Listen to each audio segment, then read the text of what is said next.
देशात कोरोनाचे सावट असताना याचा परिणाम संपूर्ण व्यवस्थेवर झाला आहे। कोरोनामुळे राज्यातील शाळा महाविद्यालय पूर्णतः बंद असून त्याचा परिणाम विद्यार्थ्यांच्या शिक्षणावरही झाला आहे।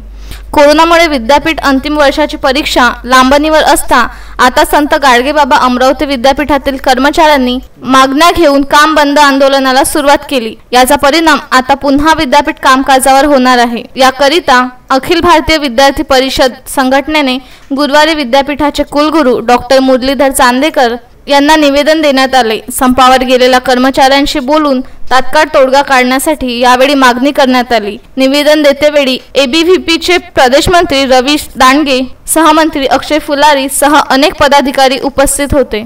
काही दिवसाच्या अगोदरपासून महाराष्ट्रातील अकृषी विद्यापीठामध्ये कर्मचाऱ्यांचे लेखणी बंद आंदोलन चालू आहे आणि लेखणी बंद आंदोलन चालू असल्यामुळे महाराष्ट्र सरकारच्या आदेशानुसार विद्यापीठातील परीक्षा समोर ढकलण्यात आली आहे। अगोदरच महाराष्ट्र सरकारच्या दिरंगाईमुळे अंतिम वर्षाच्या परीक्षा समोर ढकलल्या गेल्या आणि आता सुद्धा ज्यावेळेस टाइम टेबल आणि सगळ्या परीक्षेच्या पद्धती विद्यार्थ्यांना माहीत होत असताना पुन्हा 1 ऑक्टोबर पासून होणाऱ्या परीक्षा समोर ढकलल्या गेल्या आणि त्यामुळे महाराष्ट्रातील संपूर्ण विद्यार्थी हा पुन्हा संभ्रमात गेलेला आहे। अखिल भारतीय विद्यार्थी परिषदचं असं म्हणणं आहे की कर्मचाऱ्यांच्या ज्या काही मागण्या असतील त्याच्यावर त्वरित तोडगा काढत ह्या विद्यार्थ्यांच्या अंतिम वर्षाच्या परीक्षा कशा पद्धतीने घेता येईल याचा विचार महाराष्ट्र सरकारने करावा।